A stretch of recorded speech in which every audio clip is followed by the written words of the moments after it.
Xin chào các bạn đến với Phương Kitchen ẩm thực Hàn Quốc và các món bánh. Hôm nay Phương giới thiệu với các bạn một món bánh mì Stollen truyền thống của người Đức.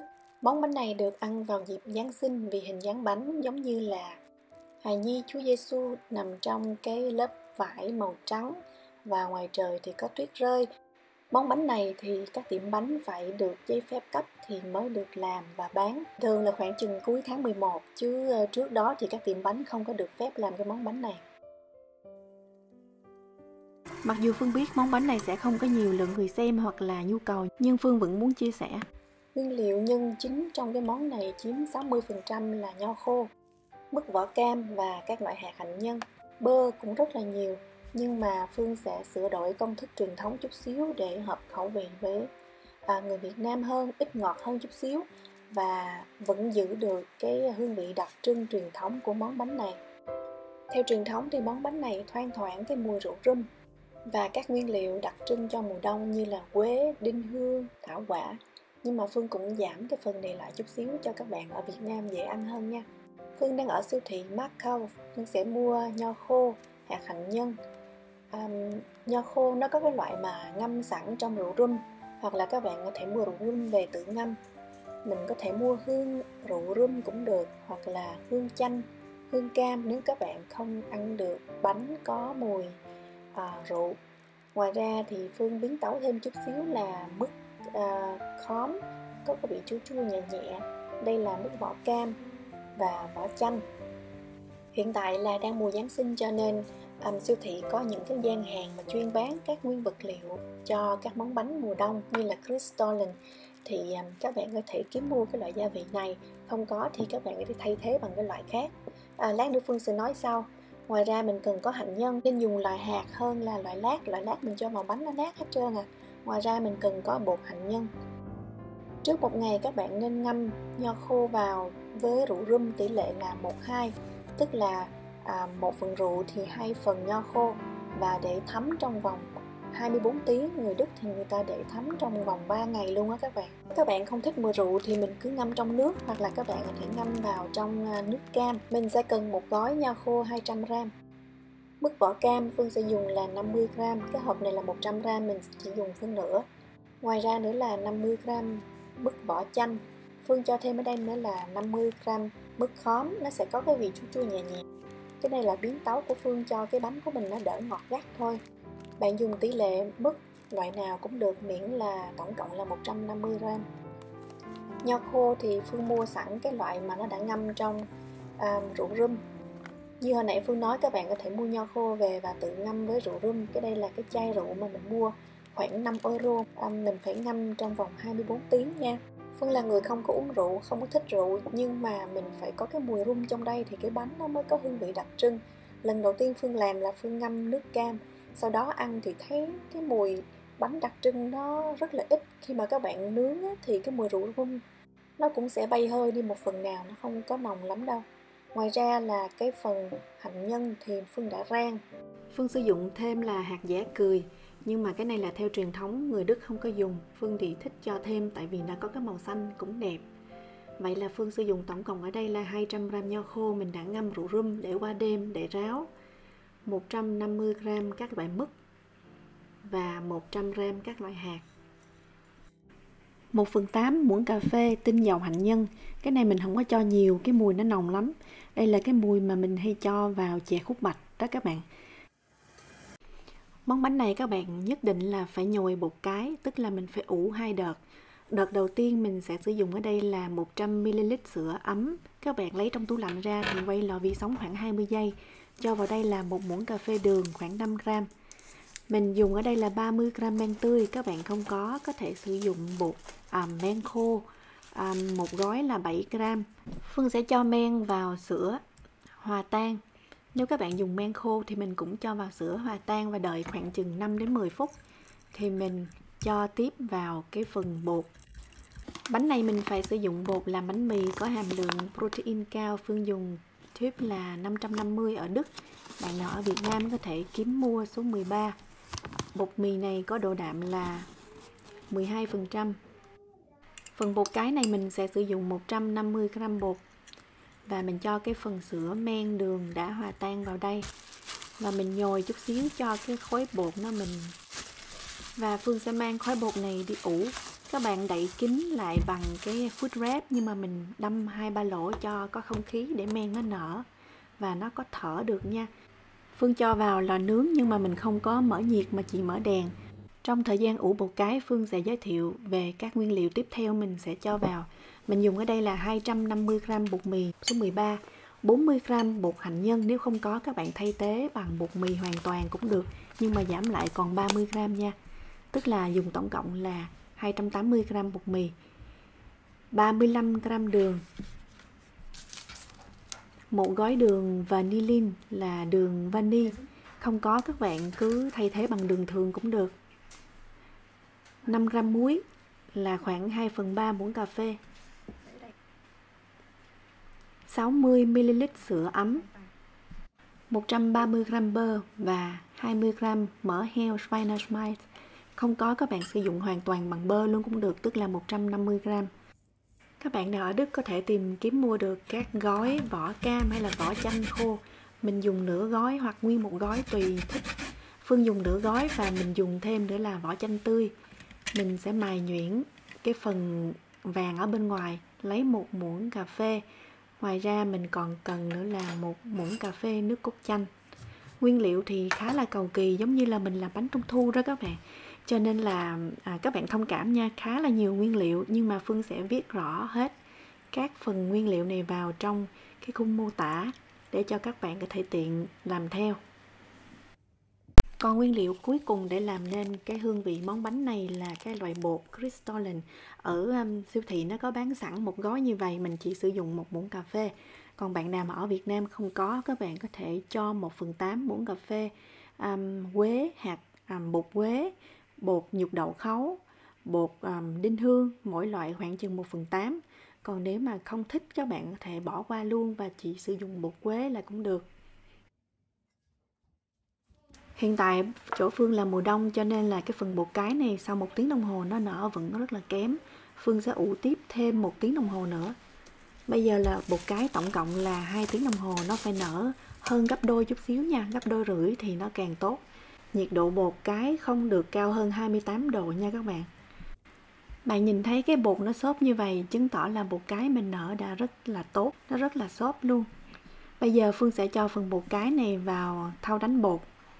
Sau đó là mình cho tất cả các nguyên liệu mà hồi nãy Phương vừa mới giới thiệu, tất cả các phần bột, bột hạnh nhân, rồi đường, đường vani, các bạn có thể dùng hương vani, muối và một cái lòng đỏ trứng gà mà hồi nãy lúc Phương giới thiệu nguyên liệu hình như mình quên. Phương sẽ ghi rõ vào khung mô tả, các bạn có thể nhìn và làm theo nha.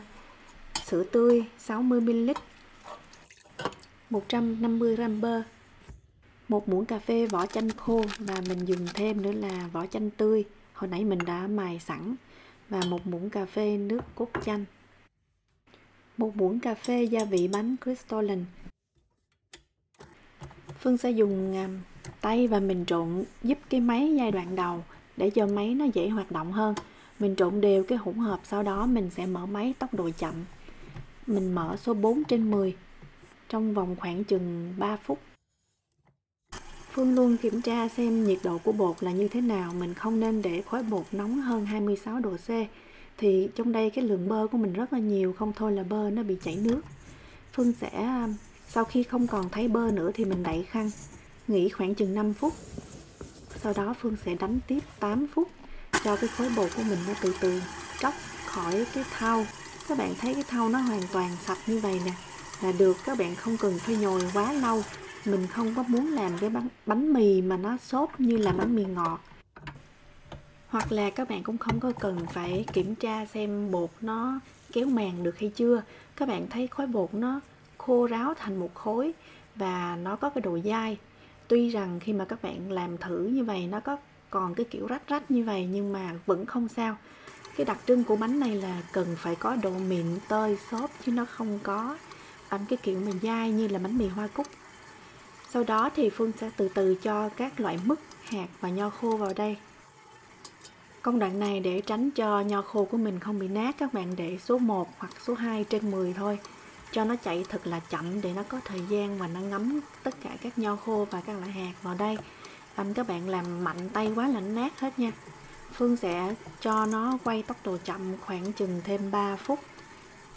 Hoặc là lúc này các bạn cũng có thể cho bột ra bàn và mình tự nhồi bằng tay cũng được, nhưng mà nó sẽ hơi bị dính nên Phương sẽ nhờ máy nhồi chút xíu. Sau đó mình sẽ cho ra bàn và tiếp tục nhồi tiếp bằng tay, cho cái nho khô và các loại hạt của mình nó hòa quyện tốt hơn. Mình sẽ cần khoảng chừng 1 muỗng canh đến 2 muỗng canh bột áo để mình nhồi công đoạn này. Xong xuôi, Phương sẽ cho khói bột này vào cái thau có rắc sẵn chút xíu bột áo ở phần đáy tô và mình sẽ đem ủ giai đoạn 2.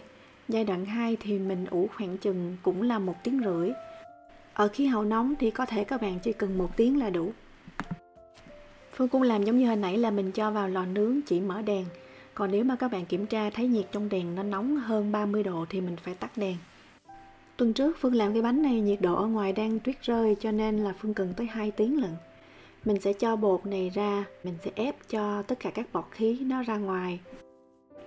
Còn nếu mà các bạn không có khuôn thì các bạn cứ cán ra, sau đó mình cuộn tròn lại thật là chặt và mình dùng một cái dao lam mình rạch một cái đường chính giữa sâu khoảng 1 cm, hoặc là các bạn muốn có thể tạo hình dáng giống như là chiếc bánh truyền thống, tức là cái bánh nó phải có một cái u nó gờ lên như vậy, giống như là một cái bú con lạc đà các bạn.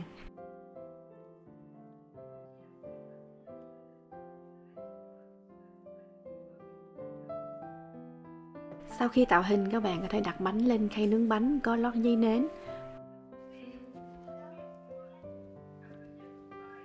Còn nếu các bạn có khuôn như là mình thì các bạn cứ cuộn tròn và cho vào khuôn. Đây là khuôn bánh Stollen, nó có những cái lỗ khí ở bên dưới để cho bánh được nướng đều.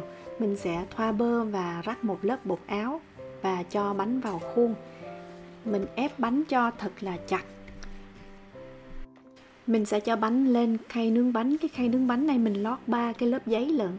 Tại vì không hiểu sao mà cái lò nướng nhà mình cái lửa dưới nó hơi mạnh, cho nên cái đáy bánh nó sẽ hơi bị vàng. Cho mình cần tới 3 cái lớp giấy nến á, và mình ụp bánh lên đây.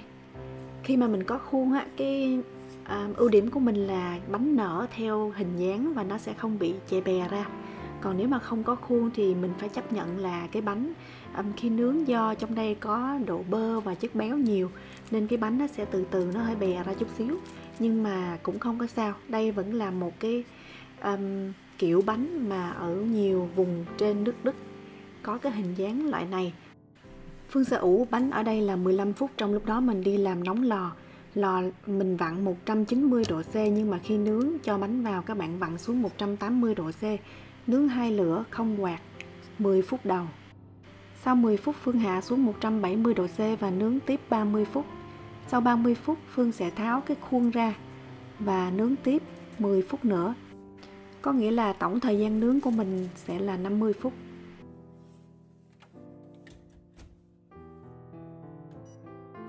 Còn nếu bạn không sử dụng khuôn mà mình nướng không thì các bạn hạ nhiệt xuống 10 độ C cho mình nha.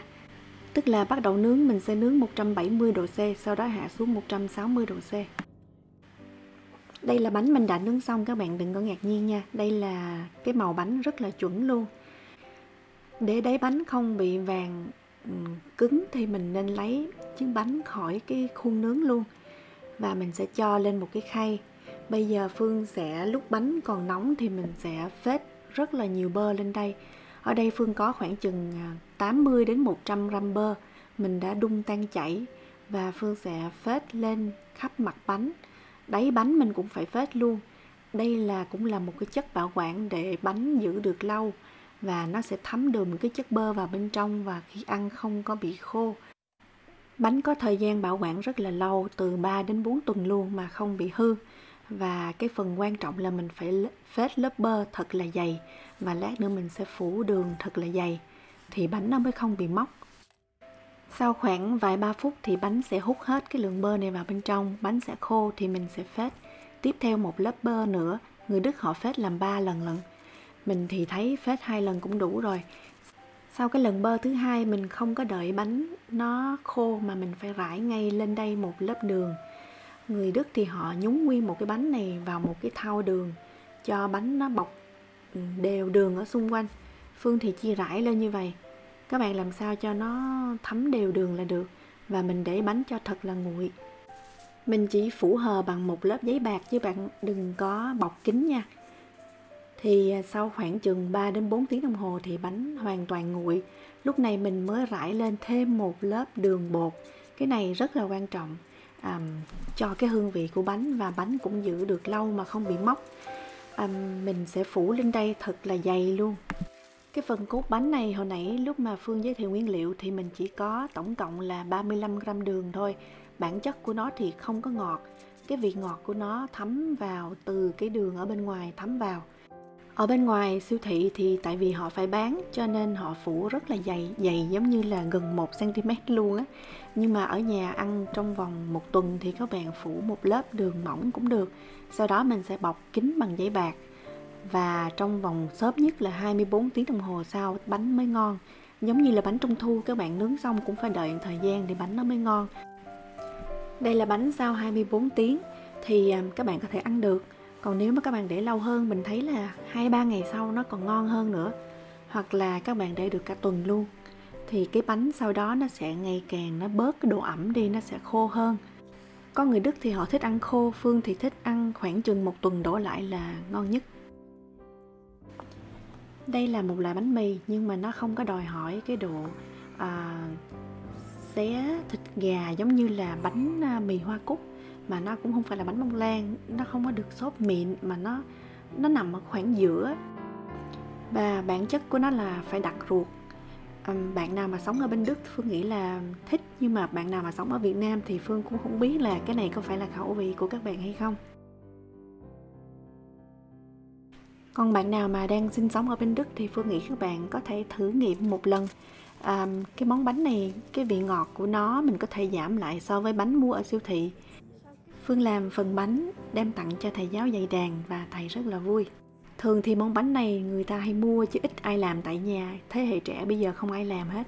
Nhưng món quà này đã rất là ý nghĩa. Phương cảm ơn các bạn đã theo dõi và hẹn gặp lại các bạn trong video clip tiếp theo. Phương chúc các bạn thành công và có một mùa Giáng sinh thật là an lành và phước hạnh.